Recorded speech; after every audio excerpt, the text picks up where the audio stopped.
शुक्रवार को जुमे की नमाज से पहले गुरुवार का दिन प्रदेश में अपराधियों के लिए काल बनकर आया।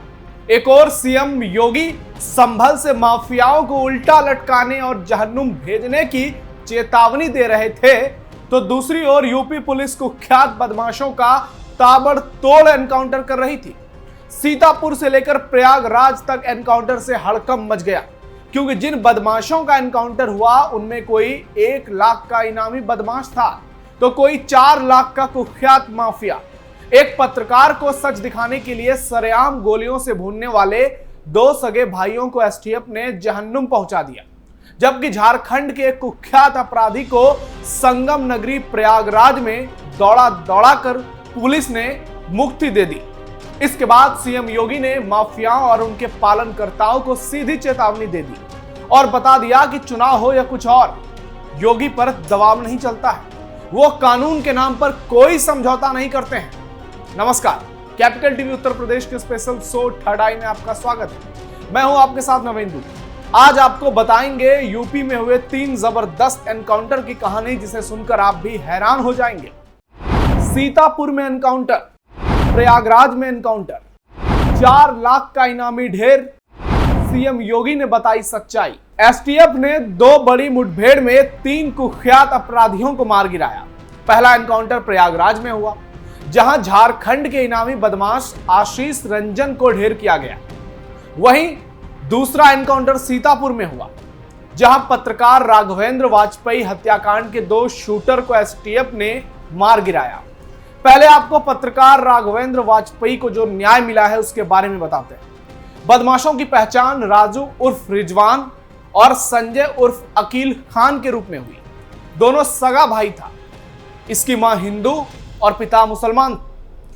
दोनों शूटर पर 1-1 लाख का इनाम दर्ज था और पुलिस लंबे समय से दोनों की तलाशी में जुटी हुई थी। दोनों भाइयों ने 8 मार्च को हाईवे पर पत्रकार राघवेंद्र वाजपेयी की बाइक रोककर उन्हें गोलियों से भून दिया था, जिसके बाद पूरे यूपी में हड़कंप मच गया था और इसे लेकर पुलिस लंबे समय से अपराधियों के तलाश में।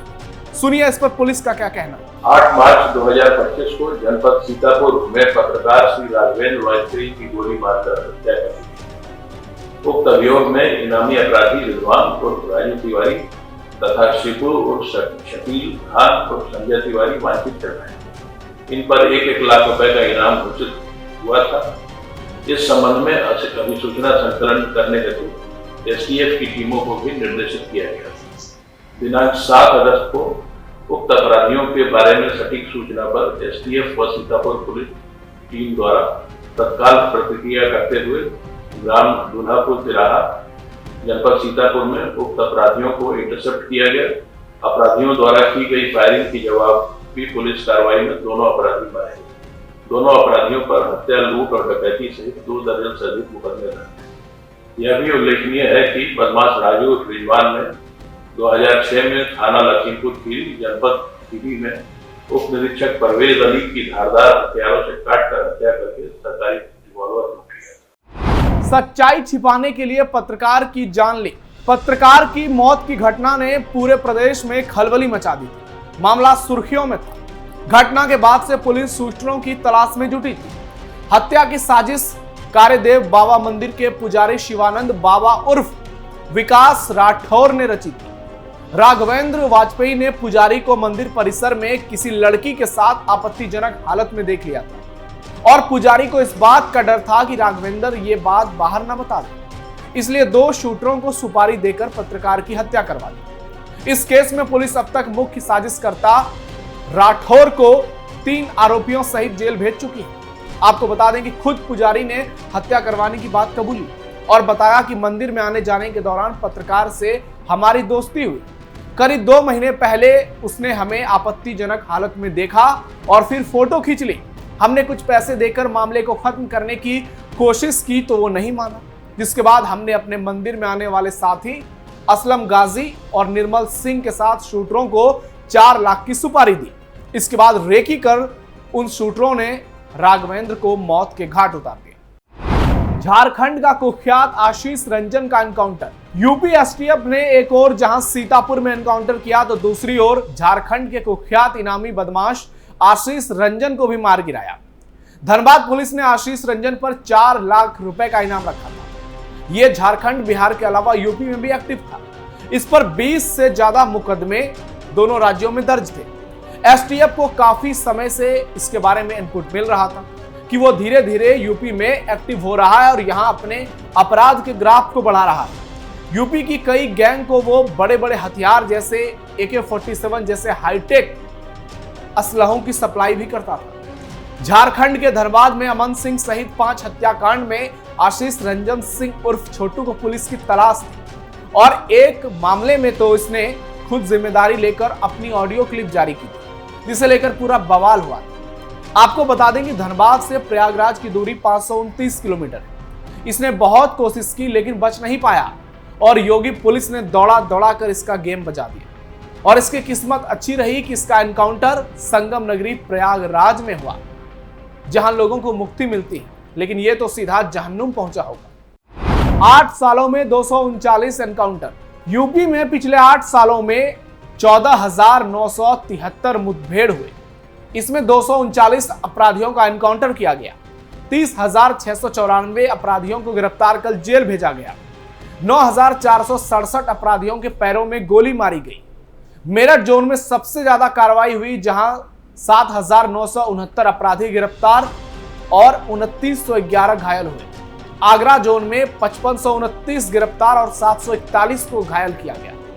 बरेली जोन में 4,383 गिरफ्तार हुए और 921 घायल हुए, जबकि वाराणसी जोन में 2,029 अपराधी अरेस्ट हुए और 620 घायल हुए। संभल से माफियाओं पर गरजे सीएम योगी। आपको बता दें कि सीएम योगी गुरुवार को संभल में थे। एक ओर वो माफियाओं पर हुंकार भर रहे थे तो दूसरी ओर प्रदेश में ताबड़तोड़ एनकाउंटर हो रहा था। उन्होंने तमाम माफियाओं बदमाशों को सीधी चेतावनी दे दी कि अगर बहन बेटी के साथ किसी भी तरह का खिलवाड़ करने की कोशिश की तो उल्टा लटका दिया जाएगा। योगी सरकार किसी भी कीमत पर अपराधियों के सामने सरेंडर नहीं करेगी। चुन चुनकर एक एक का इलाज किया जाएगा। सीएम योगी ने तमाम पॉलिटिकल पार्टियों को भी संदेश दे दिया कि जो लोग अपराधियों का पालन पोषण करते हैं, आने वाले समय में उनका भी करारा इलाज होगा। एक बार सुनिए सीएम योगी के बयान को। पिछली सरकार में दंगे होते थे, अराजकता फैलती थी, शोषण होता था, न बेटी सुरक्षित थी, न व्यापारी सुरक्षित था। आज बेटी भी सुरक्षित है, व्यापारी भी सुरक्षित है, हर उत्तर प्रदेश वासी सुरक्षित है, केवल दंगाई सुरक्षित नहीं है। दंगाई के ऊपर महाकाल अब अपना वास्तविक असर दिखा रहा है।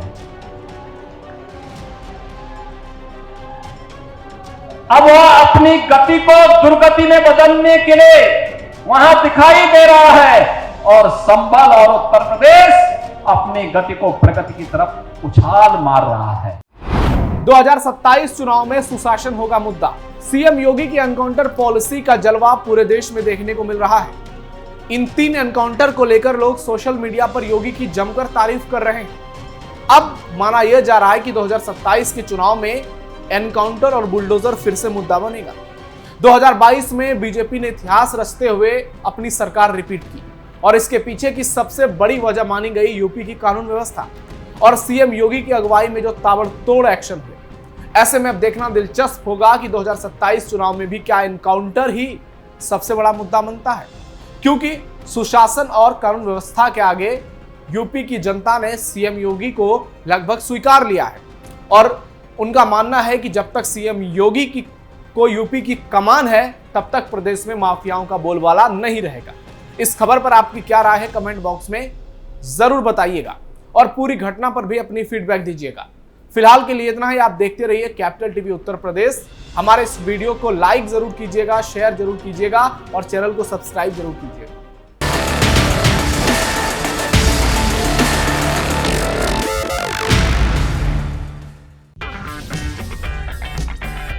अगर आपको हमारा वीडियो पसंद आया हो तो इसे लाइक करें, हमारे चैनल को सब्सक्राइब करें और हाँ, बेल आइकन दबाना ना भूलें ताकि आप तक हमारे वीडियो की नोटिफिकेशन पहुंचती रहे।